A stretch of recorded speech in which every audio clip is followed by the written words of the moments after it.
이 거룩한 주일에 하나님께서 우리에게 허락하신 말씀은 사사기 11장 29절에서 36절 말씀입니다. 이에 여호와의 영이 입다에게 임하시니 입다가 길르앗과 므낫세를 지나서 길르앗의 미스베에 이르고 길리앗의 미스베에서부터 암몬 자손에게로 나아갈 때에 그가 여호와께 서원하여 이르되 주께서 과연 암몬 자손을 내 손에 넘겨 주시면 내가 암몬 자손에게서 평안히 돌아올 때에 누구든지 내 집 문에서 나와서 나를 영접하는 그는 여호와께 돌릴 것이니 내가 그를 번제물로 드리겠나이다 하니라. 이에 입다가 암몬 자손에게 이르러 그들과 싸우더니 여호와께서 그들을 그의 손에 넘겨 주시매 야로엘에서부터 민닛에 이르기까지 20성읍을 치고 또 아벨 드라밈까지 매우 크게 무찌르니 이에 암몬 자손이 이스라엘 자손 앞에 항복하였더라. 입다가 미스바에 있는 자기 집에 이를 때에 보라 그의 딸이 소고를 잡고 춤추며 나와서 영접하니 이는 그의 무남 동료라. 입다가 이를 보고 자기 옷을 찢으며 이르되 어찌할꼬 내 딸이여 너는 나를 참담하게 하는 자요 너는 나를 괴롭게 하는 자 중에 하나로다.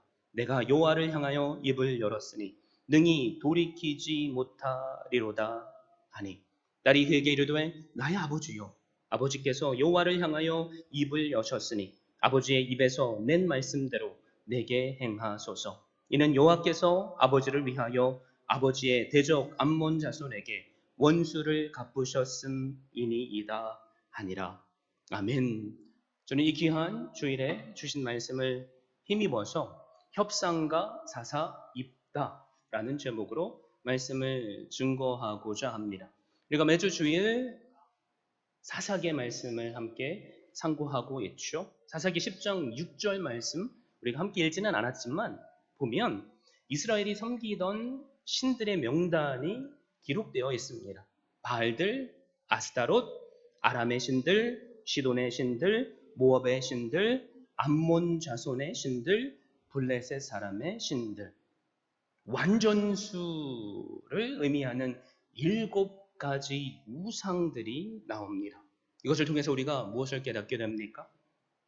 이스라엘 백성들이 하나님을 버리고 완전히 우상을 섬기는 자리에까지 타락했다는 것입니다. 이 하나님은 진노하셨습니다. 그리고 사랑의 매를 드셨습니다. 암몬 사람들을 쓰셔서 그들의 손에 붙이셨고 그 결과 요단 동편에 살고 있는 이스라엘 백성들은 무려 18년 동안 학대를 당해야 했습니다. 요단 서편에 있는 이스라엘 백성들은 어떻습니까? 암몬 자손에게 짓눌려서 그들도 또한 고통스러운 삶을 살았습니다.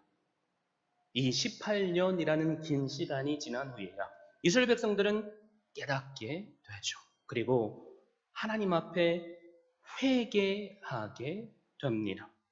여러분 우리가 함께 사사기에 나오는 패턴들을 들어서 알고 있죠? 한번 기억을 되살려 봤으면 좋겠습니다.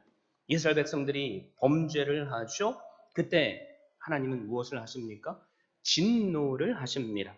그리고 이방 나라에게 이스라엘 백성들을 파십니다.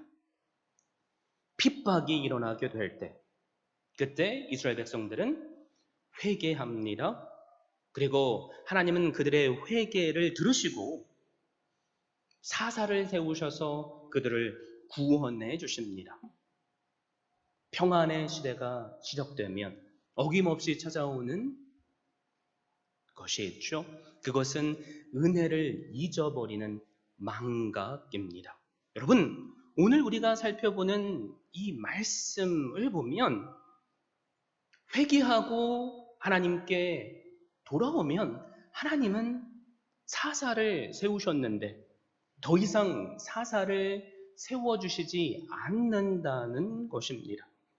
하나님은 이스라엘 백성들에게 이제 더 이상 너희들을 구원하지 않겠다고 말씀하십니다.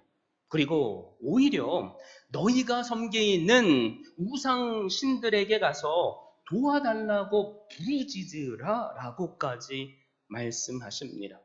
반복되는 죄로 인해서, 우상 숭배로 인해서 하나님은 더 이상 그들을 용서하시지 않겠다는 말입니다.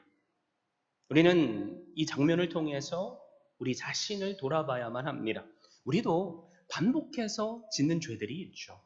이 죄들이 반복되면 될수록 하나님은 우리를 용서하시지만 그 용서에도 끝이 있다는 것을 깨달으실 수 있기를 바랍니다. 여러분, 그런데 이스라엘 백성들은 하나님 외에는 다른 살 수 있는 방법이 없었습니다. 그들이 믿는 우상에게 기도하지 않았겠습니까? 그들이 믿고 있는 구석을 다 일일이 찾아가며 방법을 간구해 보지 않았겠습니까? 그런데 결론은 무엇입니까? 하나님밖에 없구나. 그래서 그들은 우상을 제거해 버리고 불태우고 철저히 회개를 합니다. 이스라엘 백성들의 이 회개의 모습을 보시고 하나님은 근심하셨습니다. 그들을 향한 그 진노를 나는 더 이상 거두지 않겠다고 말씀하셨지만 마치 아버지가 아들, 딸을 사랑하는 것처럼 이스라엘 백성들을 향한 그 사랑을 포기하실 수 없으셨습니다. 바로 그때 암몬 자손이 이스라엘 백성들을 치기 위해서 지금 군대를 소집했습니다. 이번에 암몬과의 전쟁에서 만약에 지면 이제는 모든 것이 끝입니다. 소망이 없어질 위기라는 거죠. 여러분, 그런데 이 이스라엘 땅에 큰 문제가 있습니다. 그것은 그들을 인도할 지도자가 없다는 것입니다. 사사기 10장 18절에 보면 길르앗 백성과 방백들이 서로 이르되 누가 먼저 나가서 암몬 자손과 싸움을 시작하랴 그가 길르앗 모든 주민의 머리가 되리라 하니라 라고 말씀합니다. 예를 들어서 상품을 거는 것처럼 지금 지도자 한 명을 찾고 있습니다. 만약에 전쟁에서 이기면 자신들의 왕이 되게 해주겠다라고 말합니다. 지금 이런 배경 속에 오늘 우리가 살펴볼 주인공이죠. 입다가 등장합니다. 여러분 11장 1절 말씀을 보면 입다에 대한 소개가 나옵니다. 길르앗 사람 입다는 큰 용사였으니 기생이 길르앗에게서 낳은 아들이었고, 여러분 길르앗 사람 입다, 성경은 그 사람을 어떤 인물로 정의합니까? 큰 용사라고 말씀합니다. 지금 이스라엘 백성들은 전쟁을 앞두고 있죠. 그들에게 필요한 사람이 바로 입다라는 거죠. 전쟁에 능한 용사 말입니다. 여러분, 그런데 성경은 그냥 입다에 대해서 용사라고만 하고 그 출생 배경에 대해서 언급합니다. 입다에게는 감히 우리가 상상할 수 없는 인생의 어두운 암흑과도 같은 기간이 있었다는 거죠. 입다의 배경이 어떻습니까? 입다는 기생이 길르앗에게서 낳은 아들입니다. 길르앗이라는 땅에 길르앗이라는 사람이 있습니다. 그리고 기생, 누구죠? 오늘날로 말하자면 몸을 파는 여성분들, 그 여성과 사이에서 낳은 아들입니다. 그랬기에 이복 형제들이 아버지의 기업을 잊지 못하게 하려고 입다를 구박하고 핍박합니다. 그리고 결국에는 입다를 내쫓아 버렸습니다. 여러분, 만약에 우리가 입다였다면 우리는 어떤 삶을 살겠습니까? 용사는커녕 자포자기한 삶을 살 수밖에 없겠죠. 내 신세를 한탄하면서 말이죠. 여러분, 그런데 바로 이 어둠의 기간이 입다에게는 큰 용사가 되는 과정이었습니다. 그래서 3절에 이렇게 말씀하죠. 이 입다가 그의 형제들을 피하여 돕당에 거주하며 잡류가 그에게로 모여와서 그와 함께 출입하였더라. 입다는 강제적으로 집을 떠나야만 했습니다. 그리고 돕이라는 곳으로 이주합니다. 그런데 입다에게는 리더십이 있었다는 거죠.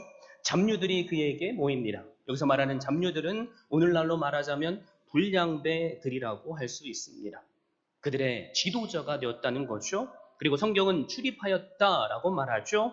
출입한다는 것은 단순하게 이곳저곳 돌아다닌 것이 아니라 군사적인 일들을 했다는 말입니다. 입다에게는 소외된 사람들을 끄는 매력이 있었다는 거죠. 마치 다윗이 사울을 피해서 도망 다닐 때 환난 당한 자와 빚진 자와 마음이 원통한 자들이 다윗에게 모여들었던 것처럼 말입니다.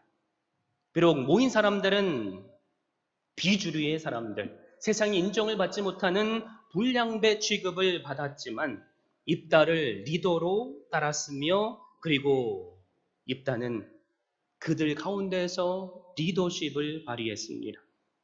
바로 이 군사적인 능력이 소문이 되어서 길르앗 장로들의 귀에까지 들어갔기에 그들은 어려운 상황에 자신이 내쫓았지만 다른 방법이 없기에 입다를 찾아온 거죠. 우리는 함께 읽지는 않았지만 11장에 보면 바로 입다가 길르앗 장로들과 나누는 대화를 볼 수 있습니다. 우리는 이 대화를 통해서 입다가 정말로 뛰어난 협상가였다는 것을 깨닫게 됩니다. 입다에게 길르앗 장로들이 찾아와서 말하죠. 우리가 암몬 자손과 싸워야 되는데 당신이 와서 우리의 장관이 되라라는 말입니다. 장로들의 말에 우리가 집중해야 할 것이 있습니다. 그것은 바로 장관이라는 단어입니다. 우리가 함께 이미 나눴죠. 암몬과 싸우러 나가는 자에게 그들이 제시한 직분이 무엇입니까? 장관이 아니라 머리입니다. 오늘날로 말하자면 왕을 의미한다는 거죠. 그런데 그 머리라는 단어가 이제 장관으로 바뀌어 버렸습니다. 머리와 장관에는 큰 차이가 있다는 거죠. 장로들이 말하는 장관은 군사적인 지도자만을 의미합니다. 통치에 있어서는 제한된 거라는 거죠. 반면에 처음에 말했던 머리라는 말은 군사적인 지도자를 비롯해 정치적인 지도자도 의미합니다. 그래서 장로들은 입다를 찾아왔지만 입다의 역할에 있어서 군사적인 그 리더십으로 지금 제한하고 있다는 거죠. 왜 그랬을까요? 장로들의 눈에 비친 입다가 자기들의 지도자가 될 자격이 없다고 생각했기 때문입니다. 출신과 배경을 알고 있었고 자신들이 직접 쫓아내버렸기 때문입니다. 그래서 이 제안의 입다는 놀라운 협상가의 능력을 발휘합니다. 7절이죠. 입다가 길르앗 장로들에게 이르되 너희가 전에 나를 미워하여 내 아버지 집에서 쫓아내지 아니하였느냐? 이제 너희가 환난을 당하였다고 어찌하여 내게 왔느냐 하니라. 한마디로 정의하면 니네가 나를 쫓아냈는데 염치 없게 나를 찾아왔어. 그것도 나를 사지로 모는 전쟁터에 내보내려고? 이런 말이죠. 장로들은 자신들이 한 일이 있기 때문에 더 이상 할 말이 없습니다. 그리고 그들은 장관이 아니라 만약에 그렇게만 해준다면 당신을 우리의 머리로 세울 것이라고 약속을 합니다. 그리고 9절 말씀, 10절 말씀을 보면 이런 말씀이 나오죠. 입다가 길르앗 장로들에게 이르되 너희가 나를 데리고 고향으로 돌아가서 암몬 자손과 싸우게 할 때에 만일 여호와께서 그들을 내게 넘겨주시면 내가 과연 너희의 머리가 되겠느냐 하니 길르앗 장로들이 입다에게 이르되 여호와는 우리 사이의 증인이시니 당신의 말대로 우리가 그렇게 행하리이다 하니라. 입다는 암몬과 싸우기 위해서 지금 머리오 장관의 자리를 수락하게 되죠.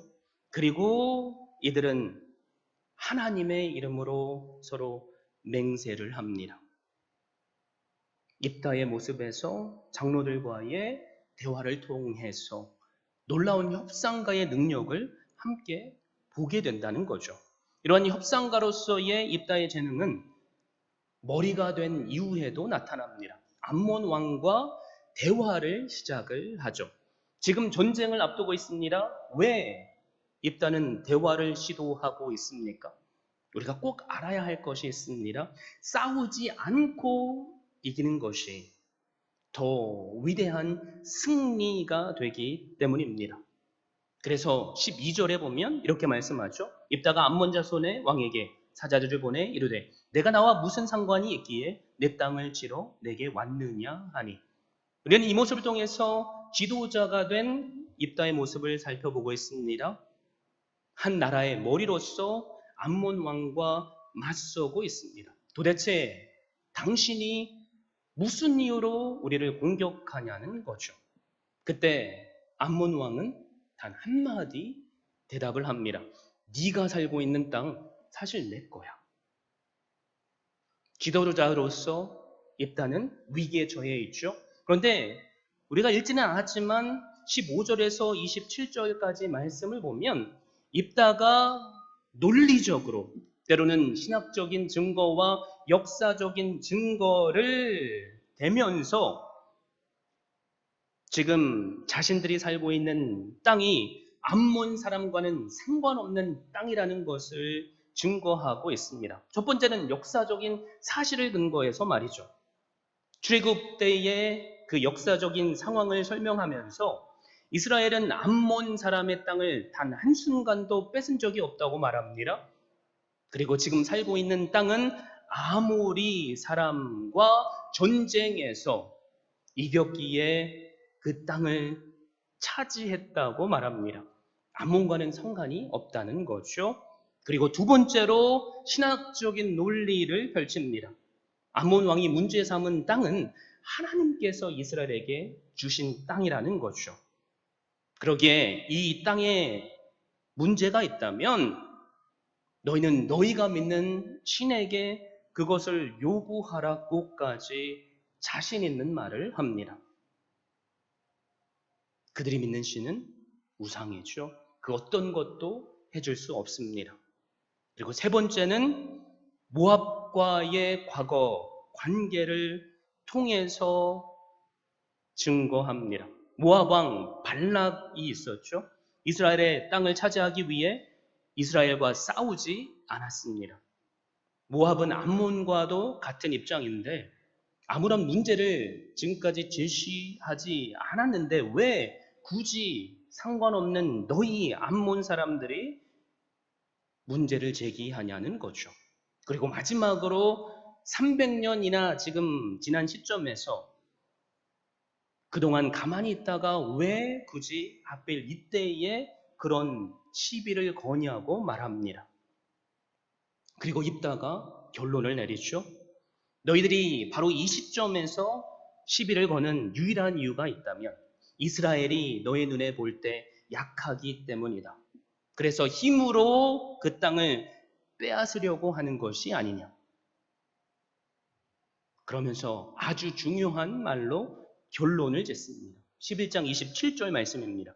내가 내게 죄를 짓지 아니하였거늘 내가 나를 쳐서 내게 악을 행하고자 하는도다. 원하건대 심판하시는 여호와께서 오늘 이스라엘 자손과 암몬 자손 사이에 판결하시옵소서 하였으나, 우리는 이 말씀을 통해서 지금 입다가 가지고 있는 신앙을 볼 수 있습니다. 모든 판결은 하나님께 있다는 거죠. 그리고 하나님께서 공의로 판결해 달라고 선포하고 있습니다. 우리들의 눈에 비친 입다의 모습, 이만하면 사사로서 자격이 충분하지 않습니까? 놀라운 협상가의 기질을 가지고 있습니다. 그리고 더 나아가서 놀라운 지도력을 가지고 있습니다. 그리고 하나님을 신뢰하는 모습도 보입니다. 여러분, 입다의 인생을 한번 돌아봅시다. 입다는 태어나면서부터 핍박을 받을 수밖에 없는 존재였습니다. 형들에게 구박을 받았겠죠. 가족에게 구박을 받았겠죠.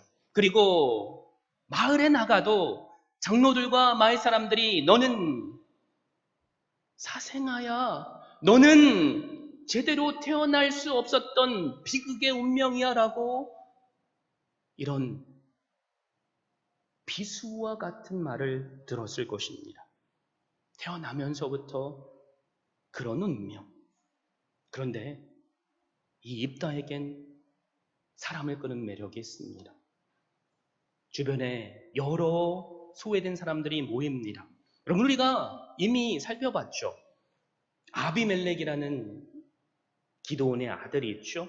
이 아비멜렉은 왕이 되고 싶어서 형제들을 다 죽여버린 자입니다. 돈으로 사람들을 사서 말이죠. 그런데 입다는 돈으로 사람을 살 필요도 없습니다. 내가 원하면 나와 함께하는 사람들이 많기에 가족들을 다 죽여버릴 수도 있다는 거죠.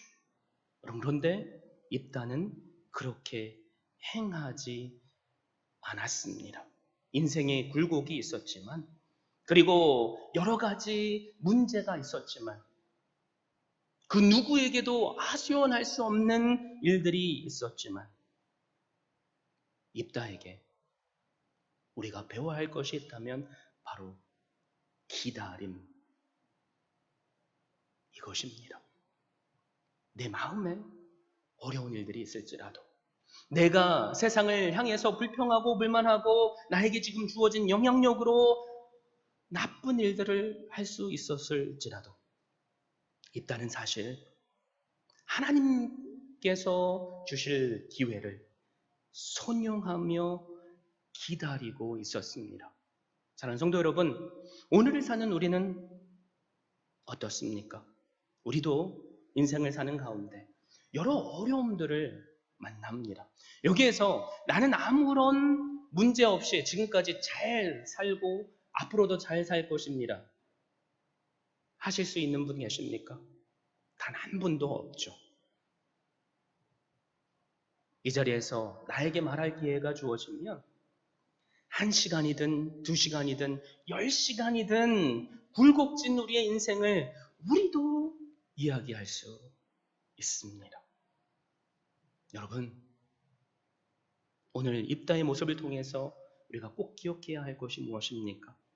나의 고난의 그 기간에도 하나님이 함께 하셨다는 거죠. 그래서 우리의 입술은 내가 이것 때문에 이렇게 불행하게 되었어 라는 그 모든 문제의 이유를 밖에서 찾지 않기를 바랍니다. 내가 받은 상처가 얼마나 큰데 어떻게 뻔뻔하게 나를 찾아와서 함께 하자느니 말자느니 그렇게 말할 수 있지? 그런 말조차 하지 않게 되기를 바랍니다. 왜 그럴까요? 그 순간에도 하나님은 우리와 함께 하셨기 때문입니다. 그리고 하나님은 그 순간 인내하는 우리를 사용하셔서 하나님의 때에 쓰실 수 있을 법한 자로 성장케 하셨기 때문입니다. 제 삶을 돌아봐도 과거에 어려움들이 있었지만 지금 돌아보니까 그때 내가 이런 일이 있었고 저런 경험을 했기에 오늘을 버틸 수 있었구나. 오늘을 이겨낼 수 있었구나라는 깨달음의 순간들이 많습니다. 저만 그런가요?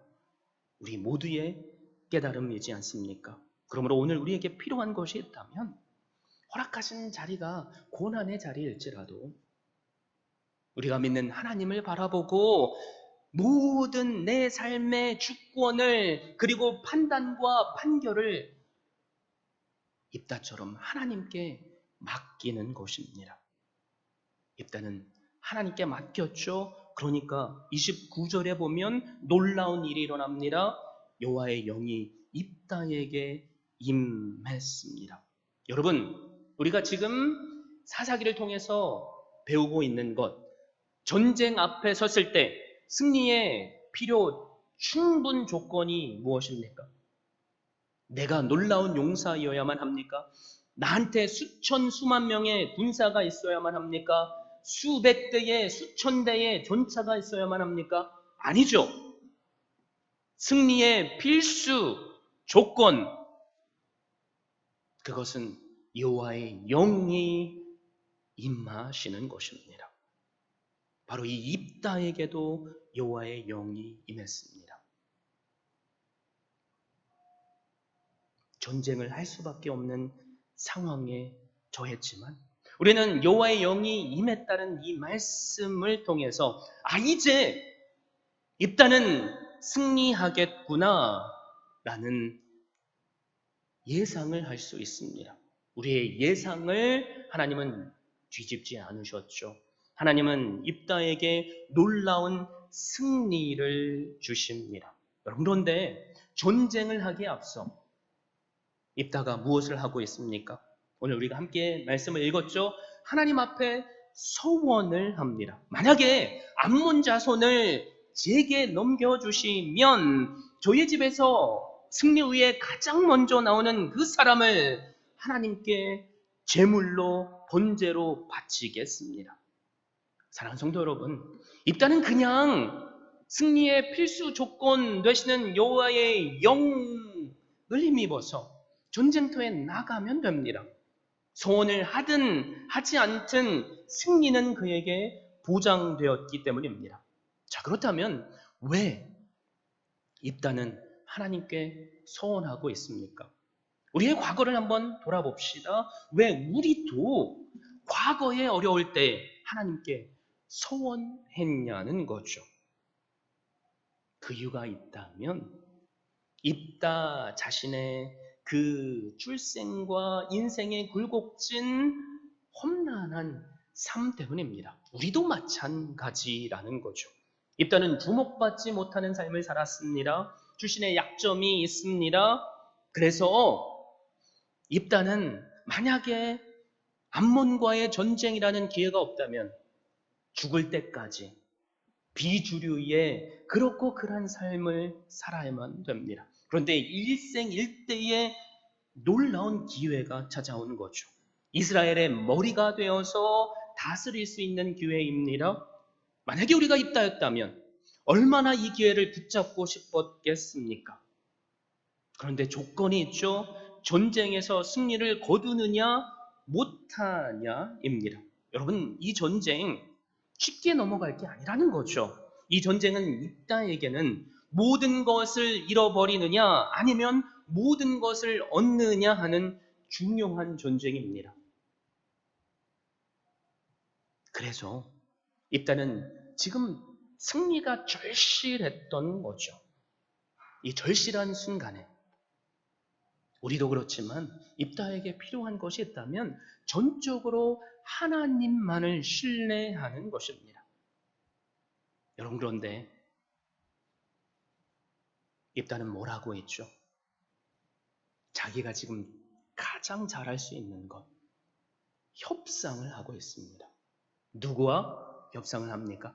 하나님과 협상하는 거죠. 여러분 꼭 기억하십시오. 하나님은 협상의 대상이 아닙니다. 하나님은 우리가 순종해야 할 대상이십니다. 그런데 하나님과도 협상하고 있다는 거죠.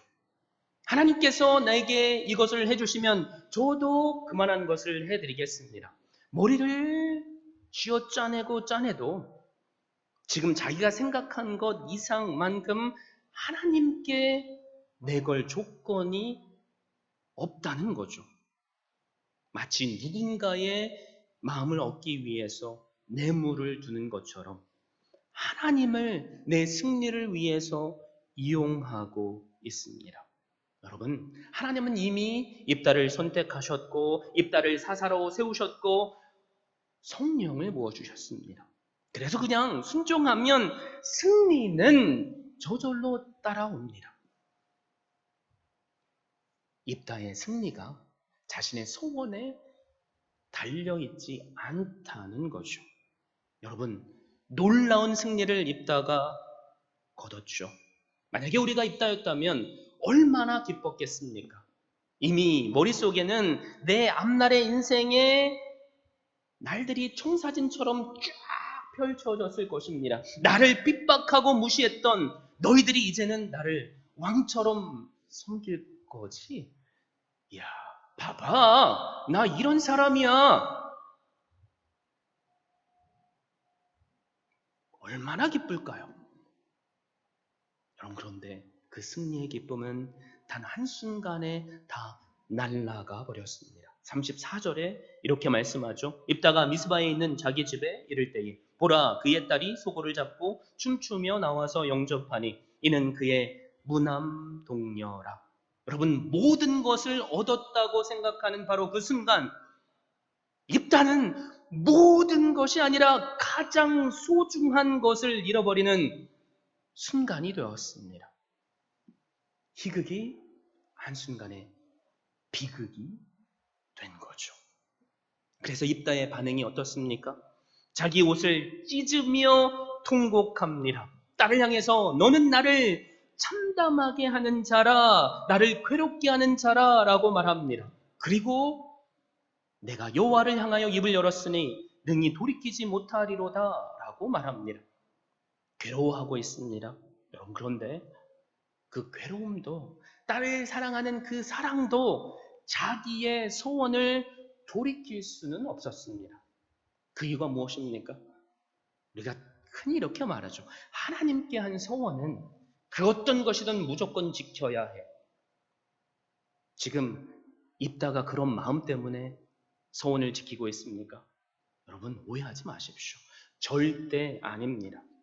지금 입다는 자기가 이룬 전쟁의 승리가 내가 하나님과 협상을 잘했기 때문에 이뤘다고 생각합니다. 그런데 내가 먼저 그 협상을 취소해버리면 지금 누리고 있는 그 승리가 취소될 수 있다고 생각했던 거죠.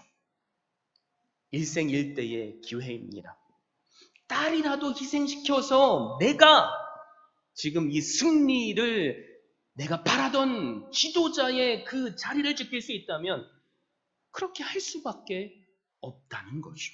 이 말씀을 준비하면서 아버지로서 도대체 입다가 어떻게 그렇게 할 수 있을까라는 생각을 떨쳐버릴 수 없었습니다. 만약에 제가 입다였다면 저는 절대로 제 두 딸 중 그 누구도 포기하지 않을 것입니다. 그래서 바로 이 순간에 입다에게 필요한 것이 있다면 하나님께 회개하고 자기의 죄를 고백하는 것입니다. 자비를 구하며 하나님 앞에 바짝 엎드리는 거죠. 하나님께 용서를 구하면 됩니다.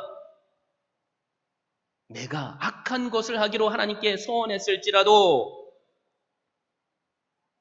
그것을 하면 더 큰 악한 일이 일어난다면 우리는 과감히 그 소원을 취소해야만 합니다. 그것이 하나님께서 보시기에 맞는 것이기 때문입니다. 여러분, 그런데 레위기 27장에 보면 소원에 대한 말씀이 나옵니다. 27장 2절에 보면 이스라엘 자손에게 고하여 이르라, 사람을 여호와께 드리기로 소원하였으면 너는 그 값을 정할지니 라고 말합니다.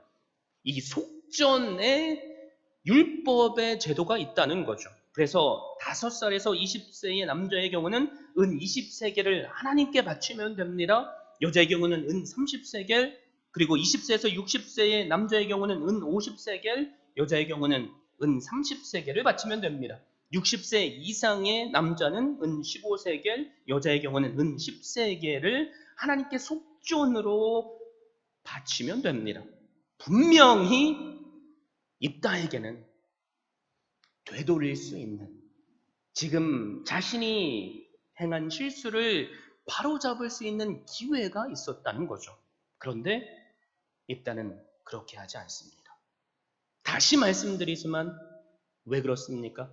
내가 이룬 승리를 취소하고 싶은 마음이 없기 때문입니다.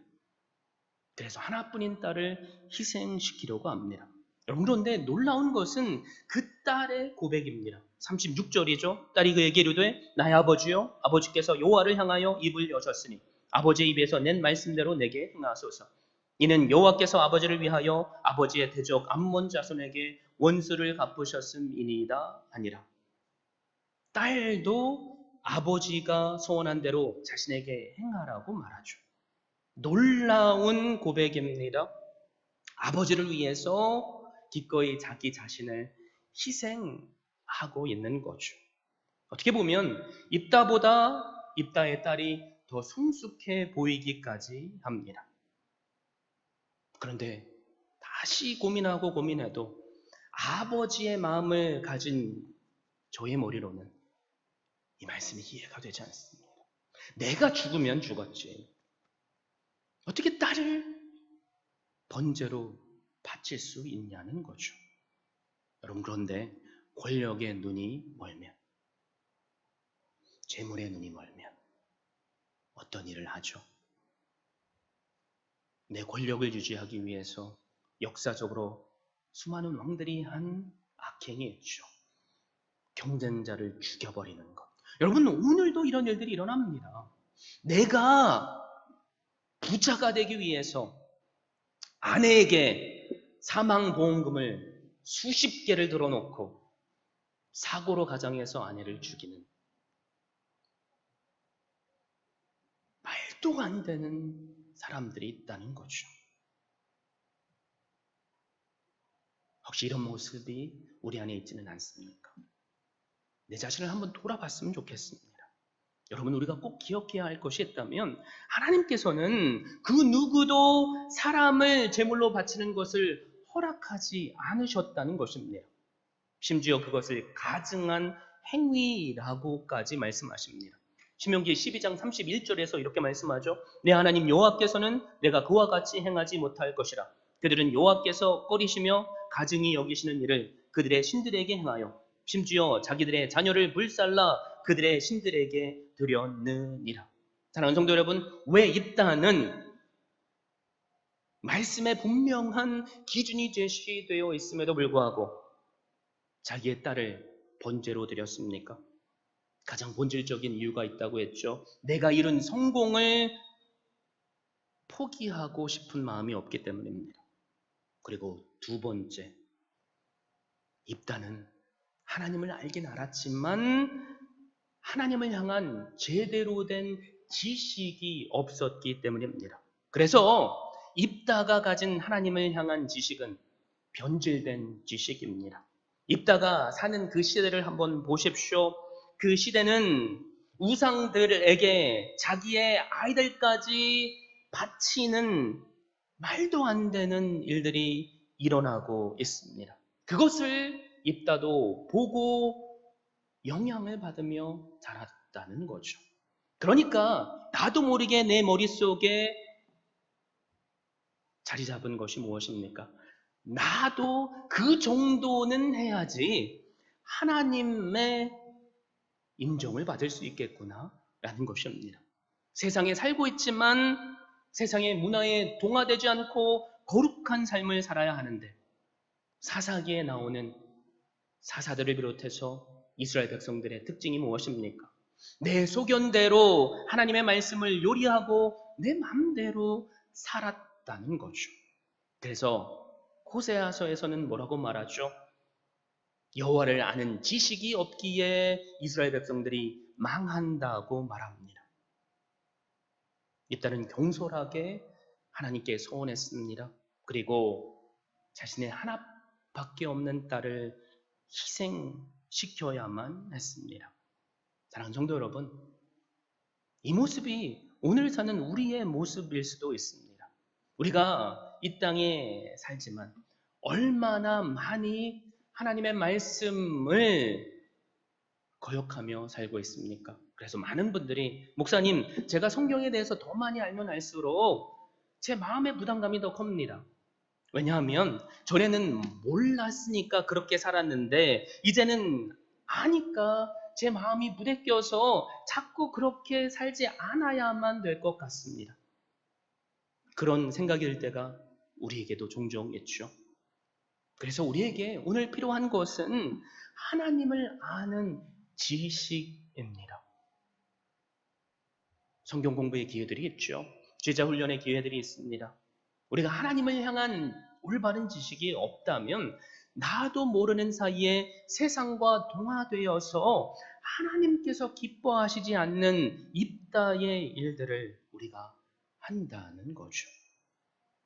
그럼에도 불구하고 저는 이 시간 감히 여러분께 우리는 우리 자신을 하나님께 제물로 드려야 한다고 선포합니다.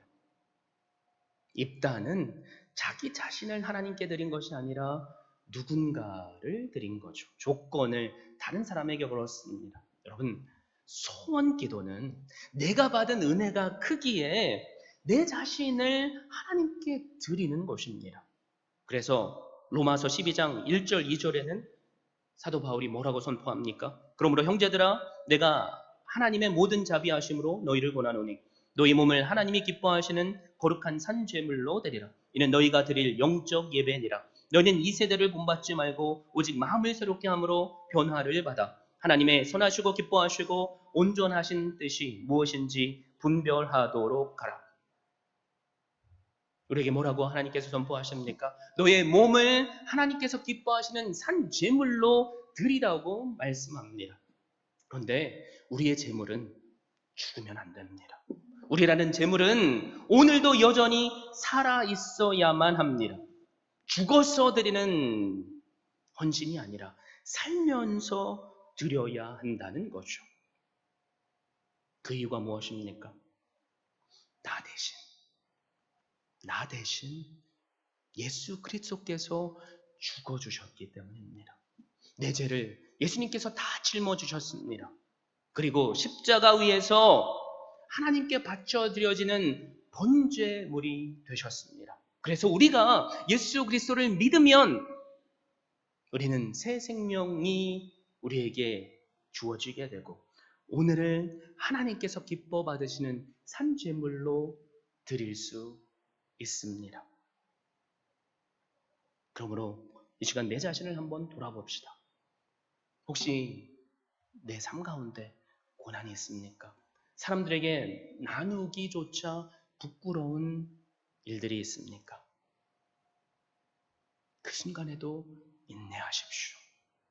하나님이 우리와 함께 하시기 때문입니다. 우리 인생의 승리의 충분 조건이 뭐라고 했죠? 성령 하나님께서 우리와 함께 하시는 것입니다. 그러므로 하나님께서 우리와 함께 하신다는 이 믿음을 가지고 하나님은 절대로 협상의 대상이 아니라 순종의 대상이심을 기억하시고 날마다 순종해 보십시오. 더 나아가 무엇이 옳고 그른지 말씀을 배우심으로 그리스도의 장성한 분량에까지 자라나실 수 있기를 바랍니다. 그럴 때 우리는 불필요한 내 삶의 기쁨을 가장 쓰디 쓴 슬픔으로 바꾸지 않아도 됩니다. 입다처럼 말이죠. 오늘 입다를 통해서 우리가 꼭 기억해야 할 것. 예수 그리스도께서 우리를 대신해서 바쳐지는 화목제물이 되셨기에 우리는 이 세대를 본받지 않고 주신 자리에서 말씀에 순종하며 우리의 삶을 통해서 산 제사를 하나님께 드리면 됩니다.